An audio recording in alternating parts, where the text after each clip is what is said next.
plane. Oh my God! Look at it! Look at it! These aren't planes. Please videotape this! It sounded like the end of the world. We're getting reports of an explosion. But it became an ongoing mystery. It's coming over the house right now, guys. It's coming this way. What erupted in the sky on April 16, 2008, over this small town in America's heartland? It was just like if something exploded, you know, and was burning coming out of the air. Does the evidence point to a police conspiracy? I heard officers talk about an orange object in the sky. A top-secret military mission gone wrong? It's exhibiting flight characteristics that seem to rule out an F-16. Or something else? What I observed that night were not any flares I've ever seen. This is case number 08103, Heartland Explosion.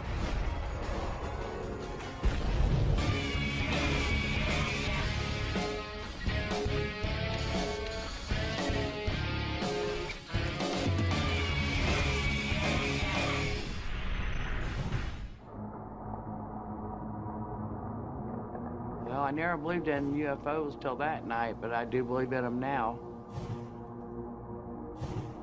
In the state of Indiana, 60 miles north of Indianapolis, is Kokomo. Kokomo is a charming Midwestern bedroom community. But on April 16, 2008, something extraordinary occurred. That evening, residents claimed to have experienced a close encounter of the first kind. What was going on that night, April 16th, 2008, right here in Kokomo? 10:30 p.m. Without warning, a thunderous explosion rips through Kokomo. There was a huge thundering boom that shook the town, rattling windows and shaking homes.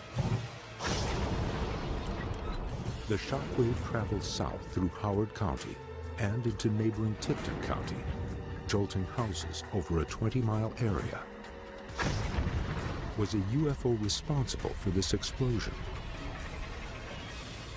People, frightened, ran out into the streets to see what it was, and they saw huge lights in the sky. I heard a loud boom, and I ran outside to see what it was. There was an orange light. A fireball of some sort heading down towards the earth. Within seconds, 911 operators are overwhelmed by calls from panicked citizens. Our 911 lines have all lit up. We're getting reports of shots fired or an explosion. Witnesses reported this was nothing they've ever heard, felt, or seen before. After the explosion, residents in Indian Heights, Sharpsville, and as far south as Westfield witness a string of lights hovering over the horizon. An eyewitness who wishes to remain anonymous captures these never-before-seen images. For the first time, these pictures show glimpses of the unusual light formation seen that night. Have UFOs come to the heartland?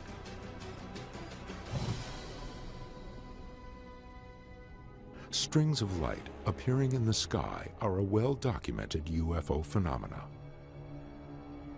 One of the best-known cases occurred in Phoenix in 1997. Seen by hundreds, if not thousands, the Phoenix lights are one of the best documented string-of-light sightings. What makes Kokomo different is the terrifying boom. Traditionally, UFO witnesses report a complete absence of sound. The explosion occurs at approximately 10:30 p.m. One theory is that the sound could have been a sonic boom. But from what? Grissom Air Force Base is just 15 miles away from Kokomo. But according to Grissom and the Indiana Air National Guard, all planes were grounded by 10:15 p.m. At least that is the initial report. The next day, the Indiana Air National Guard changes its story, issuing a press release stating that both the explosion and the lights in the sky were caused by an F-16 dropping flares. What we got from the newspapers totally conflicts with their statements the night before, which is that they didn't have any planes in the air. Adding to the mystery, a local paper, the Indianapolis Star, runs a story that claims a meteor shower was the cause of the spectacular events. There was a large glow of light that cascaded to Earth. It does appear that it was some sort of meteorite. We have all these conflicting reports, right? We've got the official U.S. Air Force statement that what actually happened was they didn't realize it, there were planes in the air, and one of them accidentally broke the sound barrier over Kokomo. As far as science goes, there was some speculation that this was some sort of meteor event. Yet another angle to this strange story are audio accounts from the first responders the night of the incident. Recordings capture frantic calls between the police and dispatchers of a downed, unidentified craft. Possible aircraft down. Authorities claim 3 definitive explanations: an F-16, meteors, or a crashed plane. So which one is it? June 8, 2008. The Kokomo incident is less than 2 months old as UFO hunters begin their investigation. The strategy for the case is to divide and conquer. Pat Uskert will collect data in the field. He'll look for evidence that will prove or disprove the meteor theory. He'll also examine the possibility of the military's F-16 explanation. So we've set up office here hoping that people will come forward. People will come to us with their information. Bill Burns will track down footage, photos, eyewitnesses, and first responders to try and unravel the mystery of what happened that evening. We don't know what happened, but you know what? We are here to eliminate exactly what we can eliminate and look at what's left and try to come up with a decision. As new developments emerge, Pat and Bill will share their findings with Dr. Ted Ackworth.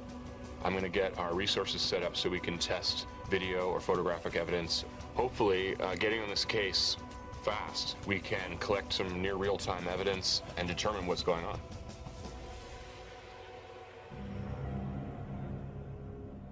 It turns out what's been going on in Indiana actually began 3 months prior to the Kokomo explosion. January 16, 2008, 30 miles north of Kokomo in Denver, Indiana. Robbie Becks and his family experience an apparent close encounter caught on videotape. Because this is only 20 or so miles away from Kokomo, where the April 16th, 2008 sightings took place, we need to figure out if this in any way is related to these sightings. The key witness is 22-year-old Robbie Becks. He first observes the alleged UFO at 7:30 p.m. while driving home. I was coming down this road and I saw, it looked like a tower in the sky. As Robbie drives closer, he observes the towering object is covered in reflective tiles. I didn't know what it was. I didn't know what possibly it could be because it made no noise, nothing. As I got closer to it, I could kind of see a texture to it. What happened next? Started heading south towards Kokomo. Robbie runs inside the house and grabs his video camera. His footage is being seen here for the very first time on television.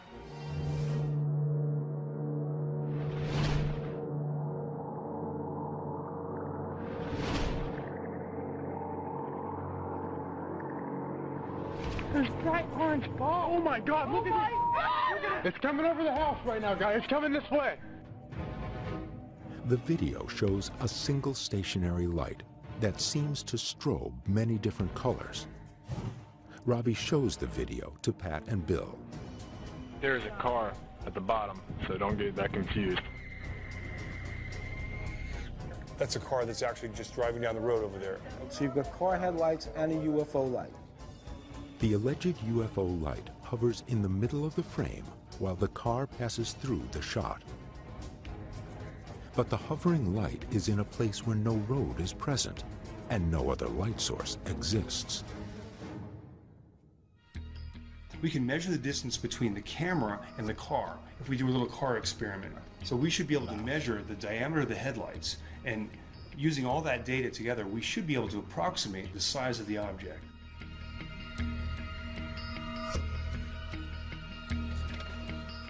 Pat takes a team vehicle out to pinpoint the car's location in the video. Hey, Bill, radio check. I'm on my way. Copy. Using this video frame as a reference, Robbie directs Pat to the same position as the car in the video. I'm gonna drive slow. You tell me when I'm getting close. Stop right there.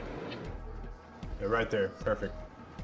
Okay, I'm going to take measurements now. Pat will now use a rangefinder to calculate the distance from the car to where Robbie shot the footage. Okay, I've got the distance measurement. It's 355 yards. With the distance from the car to the house recorded, Pat measures the diameter and distance between the two headlights. We'll take all this data and send it off to Ted, and hopefully he can put it all together and come up with the approximate size of the craft. Robbie's video shows only one light, and he heard no loud boom. Still, could his sighting have something to do with the Kokomo explosion? My conclusion is there's more than meets the eye here in Indiana.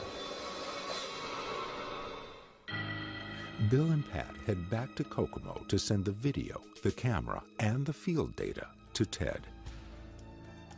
Pat and Bill were able to take some measurements. We can analyze the geometry of the car and the scene to get a sense of the distance or the size of the UFO. While Ted focuses on the Beck's analysis, Pat and Bill turn their attention back to the Kokomo case of April 16, 2008. Hello from Kokomo. Welcome to Mail Call WWKI. WWKI is the most popular radio station in this area. They've invited us to come on their morning talk show, Mail Call, to reach out to all the witnesses and all the people who experienced the Kokomo lights. There was 4 lights rotating counterclockwise, and they were different colors. They almost looked like fireballs. Now, Kathy, is there any way that that could have been flares dropped from airplanes? Well, I don't know because there was no movement. They were stationary. They were stationary. So you're saying these didn't just hang in the sky. They stayed in the sky for an hour, which is longer than a flare, that's for sure. We're starting to get a feel that things are a little strange around here in Kokomo right now for a lot of these people. One of those people is WWKI's nighttime DJ, JJ Davis. So JJ, you were on the air. Tell us what happened. I heard this huge explosion, and it rattled this room. It rattled the windows and everything. And this is a soundproof booth. JJ was in the middle of playing a song. His microphone was not on to record the blast. You were taking all the calls? Your board was lighting up? All 11 phone lines were lit up. Do you have any examples you could play for us? Out of the sky, it was a big fireball, and it separated. And then all of a sudden, about 9 huge lights separated individually and then went out. They wasn't flares. The calls from WWKI are not the only audio recordings of what happened that night. That's going to be a fairly decent-sized explosion. Actual police communications may contain evidence of a downed craft and the effort to conceal it. Switch to incident 1, take off main dispatch. Is Kokomo, Indiana, the site of a UFO crash?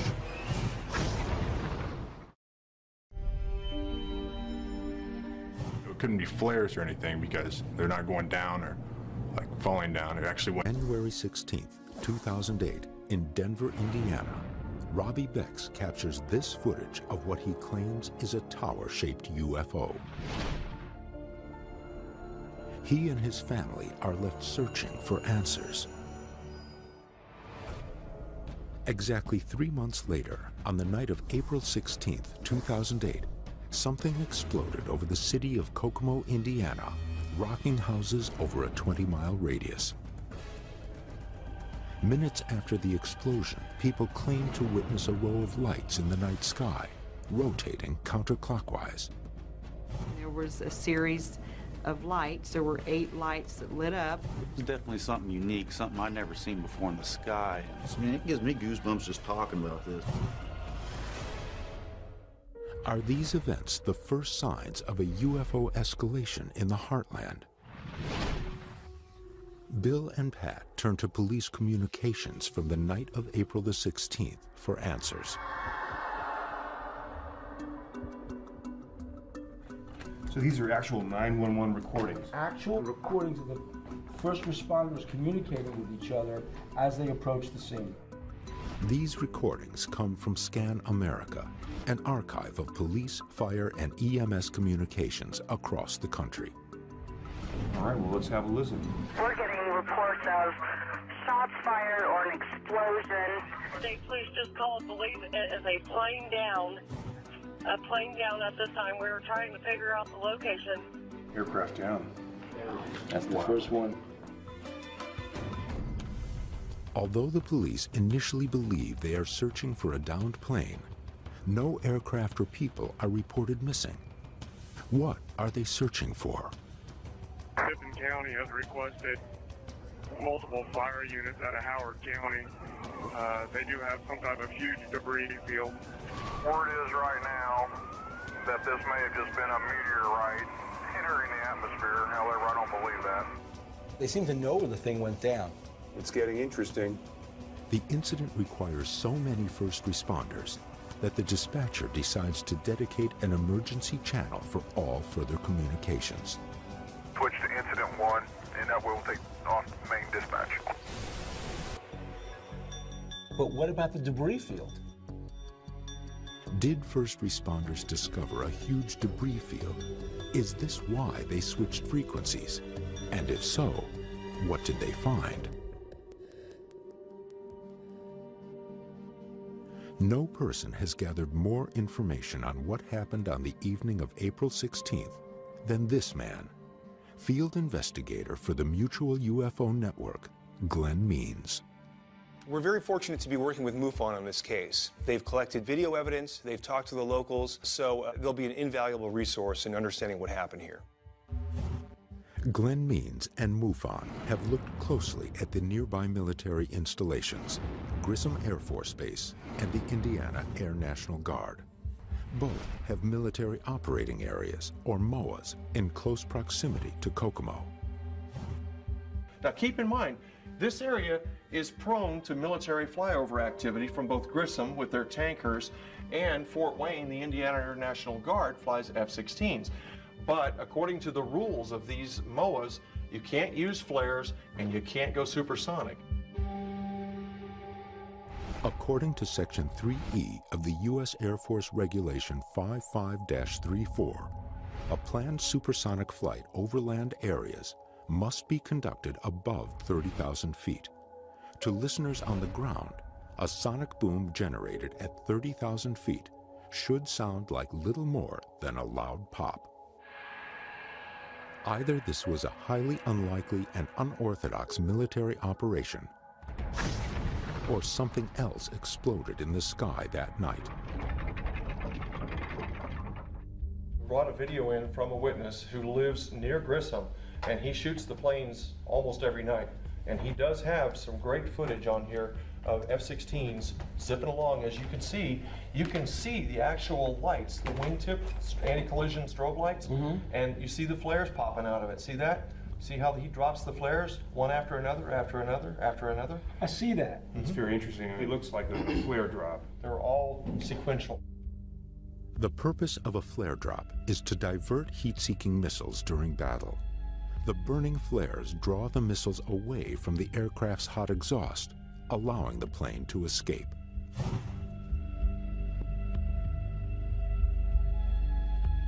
Why would local residents, accustomed to seeing these military operations, report seeing strange lights?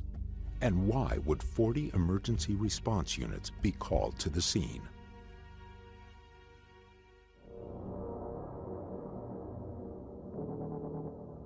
We went ahead and chartered a plane, we jumped up in the air, and we flew over and did aerial recon of the area south of Kokomo, both to the east and the west. We did find some interesting looking events, and one in particular looks like a crater. How big is that hole? But I would guess it's probably somewhere around 8 feet across.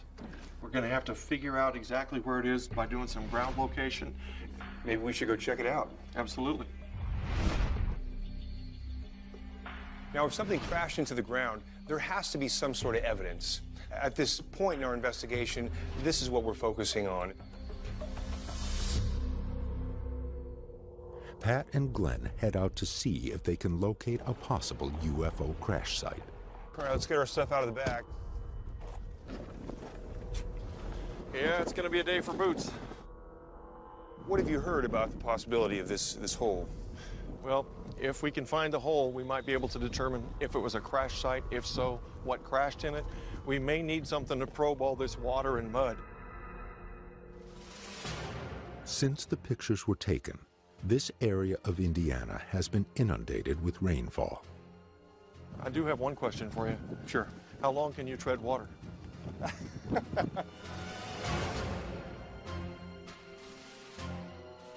While Pat and Glenn search for the crater, Bill has tracked down Debbie Cobble, a key witness who may have evidence of another crash site.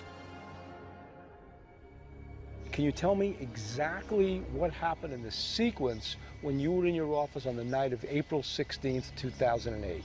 Well, I got up to my office about 20 after 10, and I had just turned my computer on when there was a bright flash. And immediately after the flash, I heard the explosion, and my whole house shook. You live right near Grissom Air Force Base, and you've lived for 15 years? Yeah.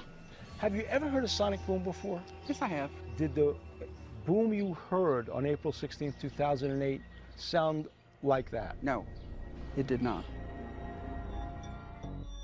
What exploded near Debbie Cobble's house? The huge magnitude of the blast inspires her to start investigating. The next morning, she takes pictures near what she believes is the area of the explosion. These images seem to show several different areas with ground disturbance. In addition, the road has been blocked off. Could this be the area emergency responders were looking for? And if so, could her pictures be evidence of a clandestine effort to clean up a top-secret crash site?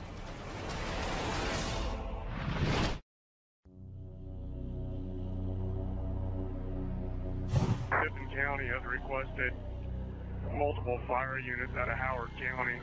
They do have some type of huge debris field.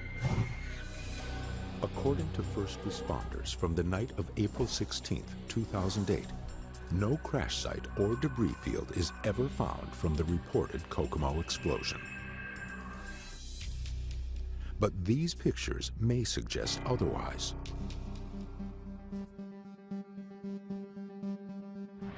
This case is getting stranger and stranger. We found a sergeant from the Howard County Sheriff's Department, Rich Ferguson, and he's going to tell me exactly what happened that night.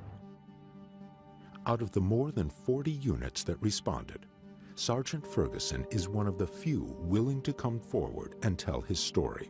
Can you tell me when you first received the call that there was something going on, and where were you? I was northwest of town, basically on patrol. We had a call of a large explosion, and our dispatch was absolutely inundated with 911 calls. One of those calls is from a resident at US 31 at 300 North County Road, who reports that a plane has crashed close to his house. All responding units, it's just west of 300 North on US 31. Be advised it's possible aircraft down. At approximately 10:45 p.m., Sergeant Ferguson and a parade of first responders arrive at US 31 and 300 North County Road. This location is within a few miles of where Debbie Cobble takes photos the next morning.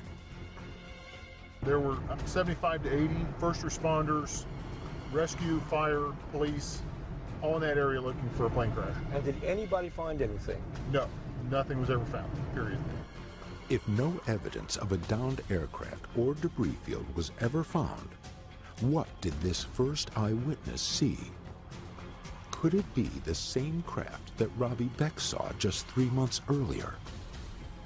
Rich drove me right to the house of Mike Blake. It was Mike, it turns out, who said, I saw something falling out of the sky. I saw debris. There was just a loud boom, and I went immediately out and back. And when I looked up in the eastern sky... Which direction would that be? Just about up in there. Right there? Okay. Right there. Yeah. There looked like a debris field falling out of the sky, and I thought we could have had a air collision or something. Mm-hmm. Something went on up there. So, but it was your impression that something was actually disintegrating in the air? Yes. I didn't see any objects coming to the ground on fire. In other words, nothing that I could see came down to the ground of that debris.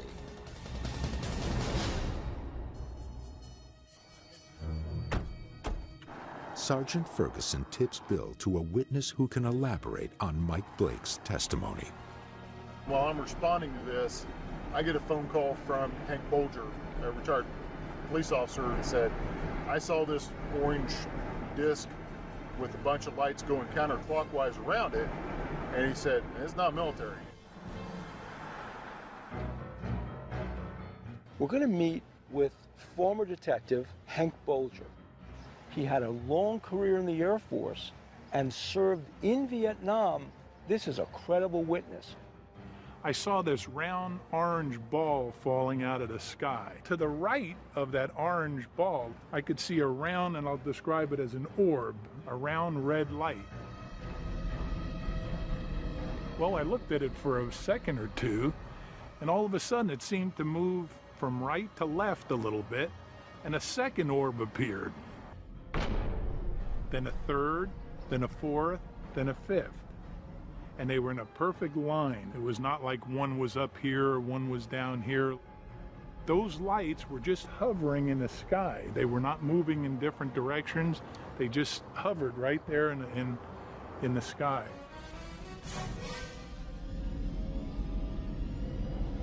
As a professional in the Air Force? Yes. Were those flares? No, sir. What I observed that night on the 16th of April of '08 were not any flares I've ever seen. According to the team, rotating lights and a large fireball don't seem to fit the F-16 story.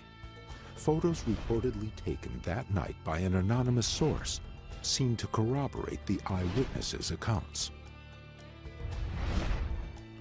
What was the object in the skies above Kokomo? The answer may lie in Robbie Beck's footage, taken 3 months earlier. Ted takes Pat's data from the field and prepares an analysis of the Beck's footage. Assisting him is visual effects expert Terrence Masson.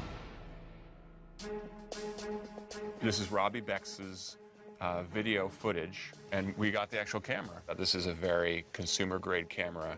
It's going to be extremely challenged, right, at night to take quality footage. What have you found? We've got, almost 4 minutes of footage. So whatever you're seeing is staying around in its original location. Remember, Pat and Bill got a car out there and we got measurements at the appropriate distance. Yeah, here are the photos of those.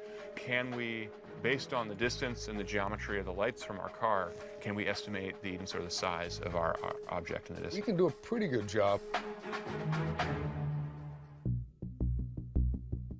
According to Robbie Beck's, the mysterious object was approximately 2.5 miles, or 13,000 feet, from his house. Pat calculated the distance from the car in the video to Robbie's camera at 1,000 feet, and the distance between the car headlights at 3 feet. So we just need to solve for the last variable. Right, simple ratio. Simple ratio comes out to about 39, say 40 feet. Although the video quality limits definitive analysis, the approximate size of the strange orb is revealing nonetheless. Now, it's based on Robbie Beck's estimate of the distance to the object, and he said, oh, it was about 2.5 miles. There's a lot of error potential on that estimate. Given that estimate, though, we think it's about 39 feet, which is right about the size of an F-16. The wingspan of an F-16 is 32 feet 8 inches. Taking into account the margin of error associated with Robbie's estimate, an F-16 could be a plausible explanation, except for one factor. I mean, it's consistent, in my mind, to the size of an F-16. Although this light is hovering, of course, which makes that difficult. It is hovering. Analysis, right? And an F-16 by no means does not hover. Anywhere near hover. No. Even in the slowest of slow flight. There are no radio towers that would be lit at night. So we definitely have some sort of object here. F-16s have been presented as answers for both the Bex and Kokomo cases. But Bill and Pat feel the evidence keeps pointing to other explanations. Back in Kokomo, Pat and Glenn continue to follow up on the crash site theory. Now I see a bunch of clumps over there. Yeah. That could be something. Should we have a look? Sure. After a thorough search, Pat and Glenn strike gold.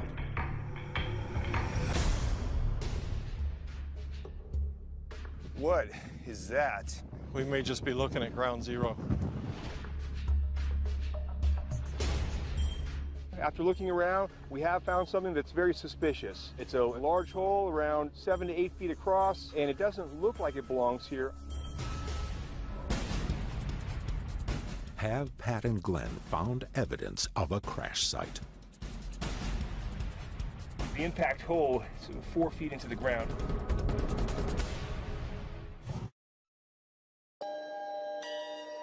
What I saw that night is totally different than what we're being led to believe. Ever since I've been small, I have heard of UFO reports in Kokomo. Multiple sightings of strange lights had been reported in the nearby towns of Denver and Kokomo, Indiana. The team is searching for evidence that the heartland is becoming a UFO hotspot. Pat and MUFON field investigator Glenn Means have just located a strange crater they believe may be linked to the explosion above Kokomo on April 16, 2008. Now, wouldn't a crater be larger than that? Not if it was made by something baseball-sized or smaller. Well, according to our little measuring post here, this hole is about 4 feet deep. So the impact hole is 4 feet into the ground, if this is an impact hole. I guess that remains to be seen.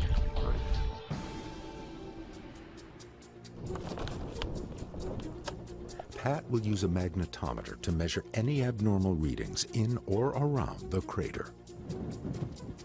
Now, meteorites are very high in iron, so if there was anything down here from a meteorite, we'd expect to get some readings on this, some magnetic readings. So I'm not getting anything. Right now, it doesn't look like much.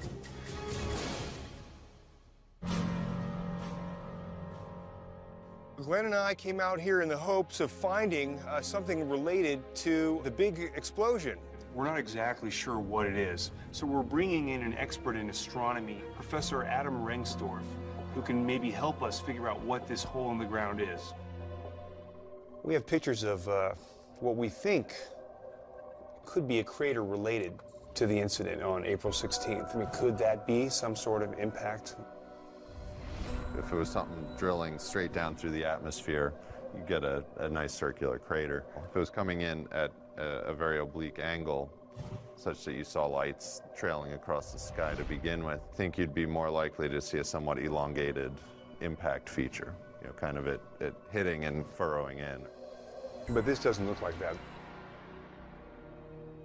Since witness testimony describes a trail of lights across the sky, this discounts the vertical trajectory Dr. Rengstorff says is needed for a crater to take this form.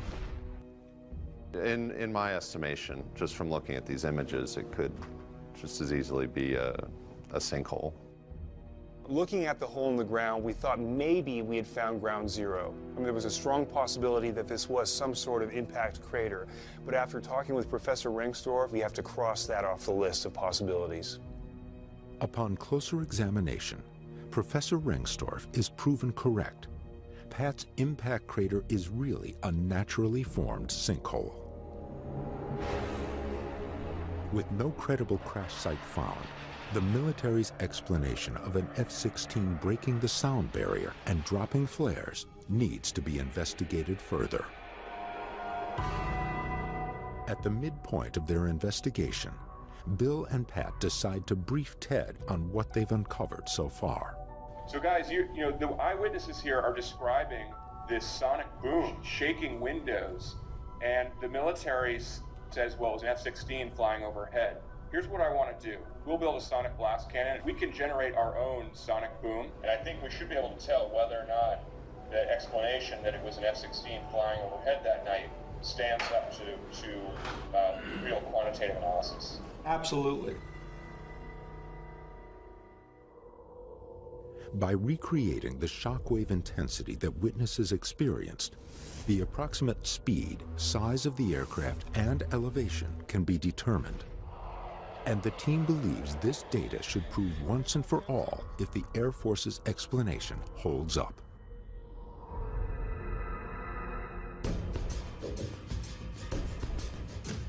In Indianapolis, construction on the sonic boom cannon is underway. As it's completed, Pat and Bill prepare to gather the ear witnesses from the Kokomo event. Okay, here's Kokomo. Look, here's Kokomo. Now, folks heard this over a 20-mile area, but there seemed to be 4 or so witnesses who really felt it the strongest. I mean big. You talked to these people? I spoke to each one of them, and they're right in this area here.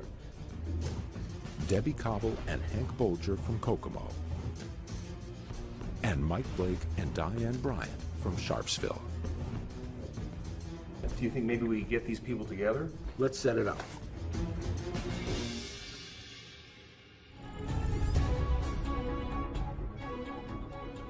The UFO Hunters' next experiment is just up the road.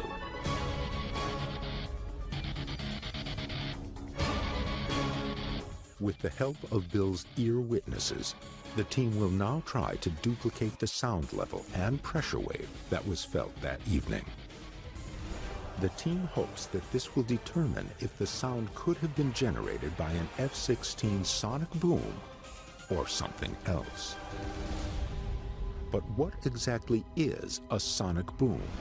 A sonic boom is created when an object moves near or faster than the speed of sound in air.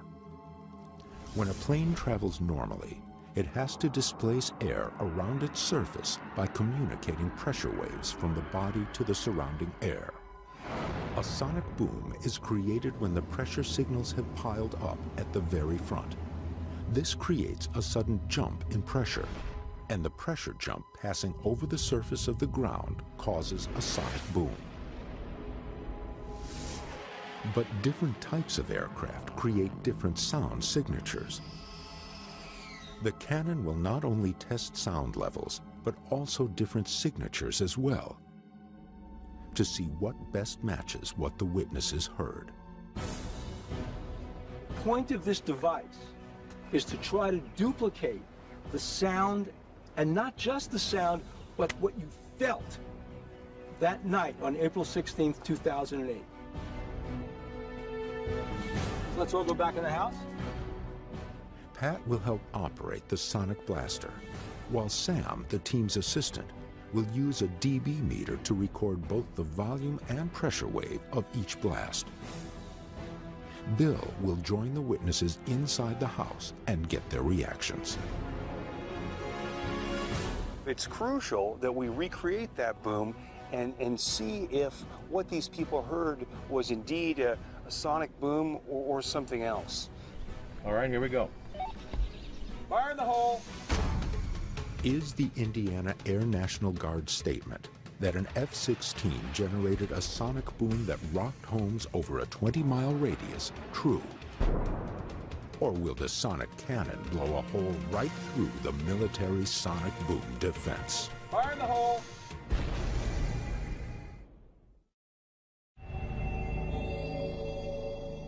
My husband and I were laying on the couch watching TV heard a really loud boom. It shook the house so much that we thought something had collided with it. I really thought maybe we were under attack by somebody or something. Bill and Pat have dismissed the notion that meteors created the strange lights witnessed in and around Kokomo, and have found no strong evidence that a crash ever occurred. But one theory has yet to be fully investigated.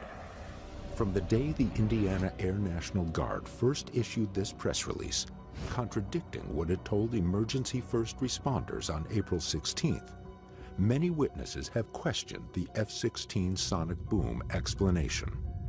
I don't believe that this was a sonic boom.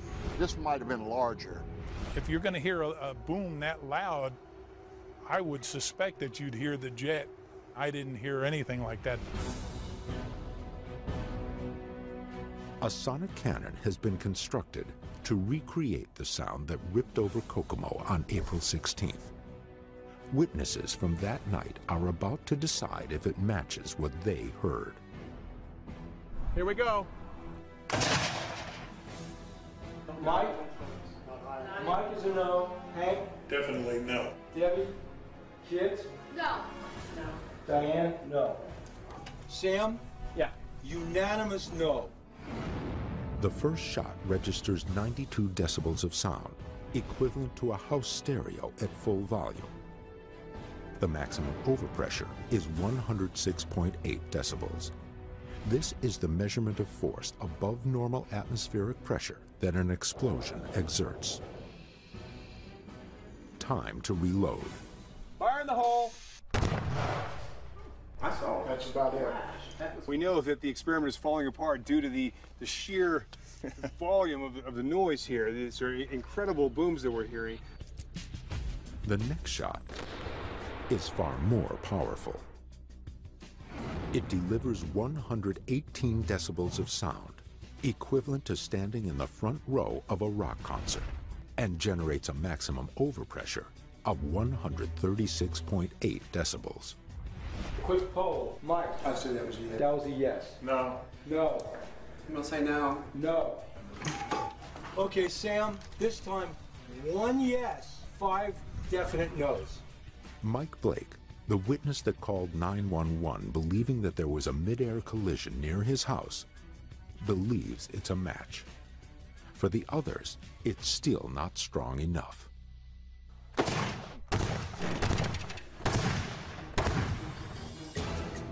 After several more shots, the sonic blaster is beginning to break apart. It's time for one last blast. 3, 2, 1. Okay. Oh my God. Okay, we're breaking glass, that's it. The final shot generates 116 decibels of sound and a maximum pressure wave of 137.5 decibels, enough to crack a window and virtually destroy the sonic cannon. Okay, everybody, come on outside. So how was it in there? Loud. Not loud. But was it as loud as the big boom? I believe it was, yes. So we have Mike Blake saying yes. No. Hank says no. Debbie? No. We haven't come up with anything definitive yet. Obviously, this needs further analysis. We'll send all this data to Ted and see what he has to say about it. Back at the lab, Ted is ready to give his assessment of the sonic boom experiment. Basically, we've got all these witnesses who describe hearing a loud boom. By having this cannon, the whole point was to see if we could recreate what they had heard and have them say, yep, you know, that one was what I had heard. And from that, we can back calculate what kind of aircraft it might have been, whether or not it was an aircraft at all, and whether or not it agrees with the explanation from the military. The final analysis of these tests proves to be telling. What Mike heard indicates the pressure wave closely matches a craft similar in size to an F-16 or F-18, breaking the sound barrier. Based on the volume, that aircraft was pretty low altitude. It may have been as low as a couple of thousand feet over the house. It may have been higher, but it's unlikely that it was up in the tens or 30,000 feet. Bottom line, what we have very good confidence in here is that we had an F-16 flying over a residential neighborhood at supersonic speeds at somewhere around 5,000 feet. But only one witness positively identified the sound from that night, while 5 others said it wasn't intense enough. This proves an F-16 was either lower than 5,000 feet, or this is an entirely different aircraft. The Beck sighting now takes on added significance. Ted's analysis estimated the object to be 40 feet, approximately the same size as an F-16. Yet flight characteristics were witnessed that are believed impossible for an F-16 to perform. Could it be the same craft that broke the sound barrier over Kokomo? It's entirely plausible that this was an F-16 breaking the sound barrier overhead. It then dropped a flare. It would be the fireball that the witnesses accounted for. I could go along with the F-16 theory, except that they saw this huge orange glowing ball. And then they saw this string of red lights come on, moving in a concentric circle. According to the witnesses that we talked to, the original explosion was much louder than the ones we were able to produce in the experiments, meaning that if it was an F-16, it would be flying below 5,000 feet. And that just doesn't sound like anything that professional F-16 pilots would do. What was seen in the skies over Denver and Kokomo may never be known. Most of the prevailing theories have been eliminated, or at least appear unlikely. The search for answers continues, and the possibility of a UFO remains.